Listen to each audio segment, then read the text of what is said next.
تو دراصل ان لوگوں کا آخرت میں کوئی حصہ ہے ہی نہیں. تو دنیا کی زندگی تو چند برس ہے، آخرت کی زندگی تو بہت لمبی ہے. لیکن اب اللہ تعالیٰ یہ کہہ رہے ہیں نا، یہاں پر کانسیپٹ یہ نہیں ہے کہ اللہ نے یہ نہیں کہا کہ دنیا تم نے مانگنی ہی نہیں ہے، تم نے فقط آخرت مانگنی ہے. ایسا تو نہیں کہا نا اللہ نے. اللہ نے یہ کہا کہ فقط دنیا نہیں مانگنی. مسلمان کا کام ہے کہ دنیا کو سنوارنے کے ساتھ زیادہ فوکس آخرت کو سنوارنے پہ. تو اللہ تعالیٰ کیا کہہ رہے ہیں کہ کچھ لوگ تو ہیں جو صرف دنیا کے طلبگار ہیں، تو جو صرف دنیا کے طلبگار ہیں ان کا آخرت میں کوئی حصہ نہیں، چاہے وہ مسلمان ہیں چاہے وہ کافر ہیں. لیکن کچھ لوگ ہیں جو کہتے ہیں ہمارے رب ہم کو دنیا میں بھی خوبی دے اور آخرت میں نہیں، ہماری دنیا بھی خوبیوں والی ہو اور آخرت بھی. اور ایک بات میری یاد رکھیے، مسلمان کو کسی صورت بھی کہیں بھی نہیں لکھا کہ اس کو دنیا پانے کے لیے اور دنیا میں ایک سٹیٹس بنانے کے لیے مشقت نہیں کرنی چاہیے. مسلمان کو کام کرنا چاہیے حلال، اس کو سٹیٹس بنانا چاہیے پراپر، اور جب وہ سٹیٹس بنا لے پھر اس کو غریبوں کی مدد کرنی چاہیے، اس کو نیک کاموں میں اور اچھے کاموں میں صرف کرنا چاہیے. تو اس لیے یہ میں کانسیپٹ کلیئر کر رہی ہوں کہ محتاجی کا حکم کہیں پر نہیں ہے کہ بندہ جی جائے نماز لے کر مسجد میں ہوتا ہے. وہ تبلیغی جماعت والے کچھ لوگ بتاتے ہوتے ہیں نا کہ مطلب 40 دن گھر ہی نہیں آتے ہیں، ٹھیک ہے، بیوی بچے جو ہے نا ان کا جو ذمہ داری ہے اس تک کو پراپر نہیں کرتے. وہ کچھ لوگ ہوتے ہیں، میں سب کو نہیں کہتی، کچھ لوگ ہوتے ہیں جو باتوں کو غلط لے جاتے ہیں، پھر وہ سوسائٹی میں خرابی پیدا کرتے ہیں. سو اس لیے میں کلیئر کر گئی ہوں کہ اللہ نے یہاں پر فقط آخرت کا کانسیپٹ نہیں دیا، اللہ نے دنیا کی خوبی کا بھی حکم دیا کہ دنیا کے لیے بھی مانگو. دنیا میں بھی آپ اس طریقے سے گزارا نہیں کر سکتے ایڑیاں رگڑ کے، ٹھیک ہے. آپ کو آپ کی جو باڈی کی، آپ کی فزیک کی، آپ کی جو نیڈز ہیں وہ آپ کو چاہیے. سو اس کے لیے اسٹرگل کرو، تھکو، اپنے جسم کو تھکاؤ، مینٹلی اپنے لیے کام کرو، اور اس لیے کام کرو، اس نیت سے کام کرو کہ جس دن اللہ مجھے نوازے گا، میرے پاس ہوگا، میں غریب غربا کی مدد کروں گا، میں سوسائٹی کے لیے کام کروں گا، میں اللہ کے معاشرے کو اچھا کروں گا، میں اللہ کے لوگوں کے لیے، دین کے لیے کام کروں گا. آپ اپنی خوبی کے ساتھ، آپ اپنی اس نیت کے ساتھ آپ کمائیں. میں کہتی ہوں کروڑوں میں کمائیں. میں تو چاہتی ہوں کہ مسلمان کمائیں، مسلمان کمائیں گے تو غریبوں کو ملے گا. تو اس وجہ سے کمانا بری بات نہیں. دنیا کے لیے مال و دولت اکٹھا کرنا اور دنیا پہ صرف کرنا یہ غلط چیز نہیں ہے اگر آپ کی نیت اور آپ کا طریقہ ٹھیک ہے. اللہ اکبر. اب یہاں پر اللہ تعالیٰ کیا بتا رہے ہیں، میٹنگ ختم. اولئک لہم نصیب مما کسبوا واللہ سریع الحساب. انہی لوگوں کے واسطے حصہ ہے اپنی کمائی سے اور اللہ جلد حساب لینے والا ہے.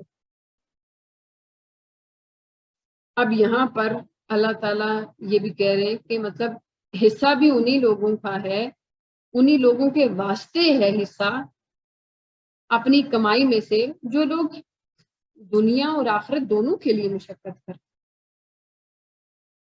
ابھی دیکھیں اس آیت کا کانسیپٹ اگر ہم اس کو تھوڑا سا اور جو ہے نا وہ سمجھنے کی کوشش کریں تو دیکھیں جیسے کہ جامعہ کے لوگ ہیں.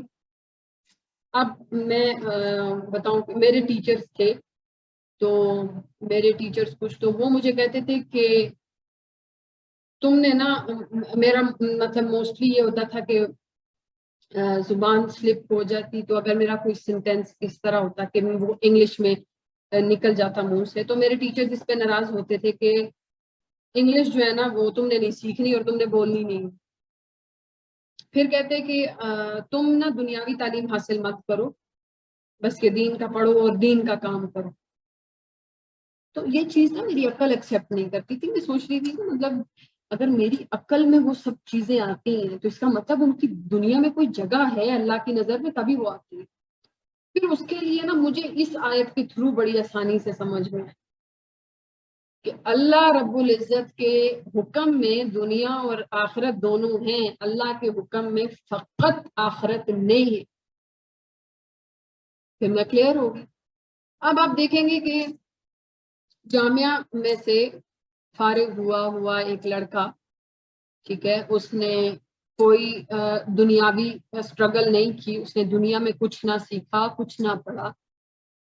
تو میں نے ان لوگوں کو رولتے دیکھا ہے. بھائی کہاں لکھا ہے اللہ تعالیٰ نے کہ مسلمانوں کو گلیوں میں پھرنا چاہیے، مسلمانوں کو ٹھیک کپڑے نہیں پہننے چاہیے، مسلمانوں کو ٹھیک کھانا نہیں کھانا چاہیے؟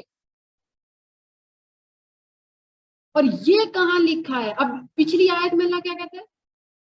صرف دنیا. اب جو یونیورسٹی کے اسٹوڈنٹس، اب یونیورسٹیز، کچھ یونیورسٹیز اچھی بھی ہیں ماشاءاللہ سے، کچھ بہت اچھی بھی ہیں، بٹ میجورٹی، جیسے کہ میں کامسیٹ اسلام آباد میں ہے، میں اس کا میرا ایک دفعہ مطلب جانا ہوا، میں ماحول دیکھ کے پریشان ہو گئی.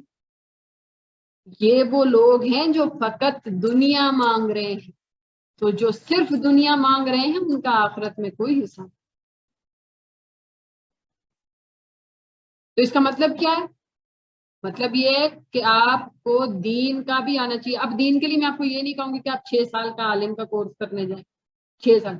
آپ کو قرآن اور حدیث آنا چاہیے، لیکن اس کے لیے آپ اتنا ہی وقت صرف کریں جتنا وقت آپ دنیاوی ڈگری کے لیے صرف کریں.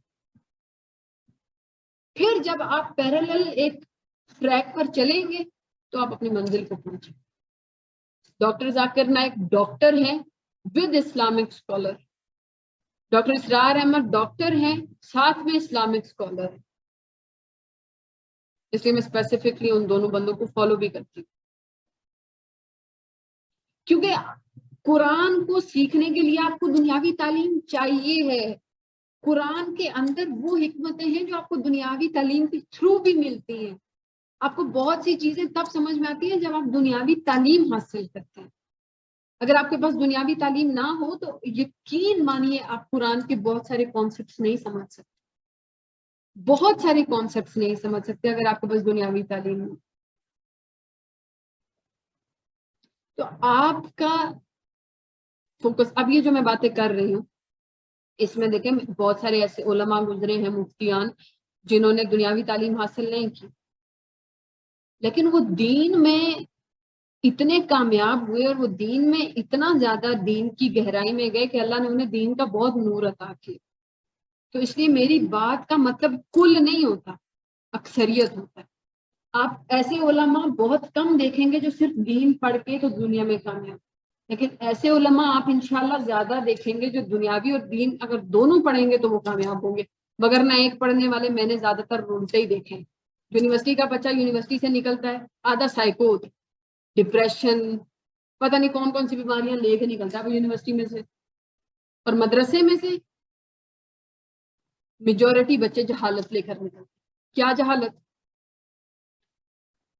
میں نے بچیوں کو بولا، میں نے کہا میرے ساتھ جامعہ میں کہ یہ جو مفتی صاحب ہیں یہ بے شک ہمارے ایک ٹیچر ہیں، لیکن وہ جو تم لوگوں کو بات بتاتے ہیں اس کی دلیل بھی پوچھا کرو اور ان سے سوال بھی کیا کرو، یہ تمہاری عقل کا امتحان ہے. آگے سے کہتی ہیں نہیں جو حضرت نے بات کر دی وہ حرف آخر ہے، ہماری تو ہمت نہیں ہے، سوال ہی پیدا نہیں ہوتا ہم سوال کریں. اب یہ وہ کانسیپٹ ہے جو صرف مدرسہ دیتا. لیکن آپ جب لاجیکل چیزیں پڑھتے ہیں، جب آپ دنیا اور دین کو لے کر ساتھ چلتے ہیں تو تب آپ کا دماغ کلیئر ہوتا ہے کہ ہم نے سمجھنا کیسے ہے چیز. تو اپنے بچوں کو فیوچر میں اگر ابھی آپ کے بچے ایک ٹریک پر نہیں بھیجے، بھائی دین کا الف بے نہیں پتا اور دنیاوی آپ پی ایچ ڈی کروا رہے ہیں، اور دنیاوی جو ہے نا وہ جسے ہم کہتے ہوتے ہیں کہ انگلش کے جو ہے نا وہ 2 لفظ نہیں پڑھ سکتا، اور دوسری طرف آپ نے جو ہے نا وہ ماشاءاللہ سے مفتی بنا دیے. اگر آپ کو کانفیڈنس چاہیے نا، کانفیڈنس، اس کے لیے آپ کو اسٹرگل کرنی پڑے گی، اس کے لیے آپ کو دین کا دنیا کا پڑھنا پڑے گا، آپ کو اپنا وقت دینا پڑے گا. چلیے پھر اس کے لیے آپ کو ٹائم دینا پڑے گا، اس کے لیے آپ کو محنت کرنی پڑے گی، اور اگر آپ محنت نہیں کریں گے تو ریوارڈ میں پھر آپ کے پاس جہالت آئے گی، اور جہالت کا انجام ہمیشہ بربادی ہوتا ہے.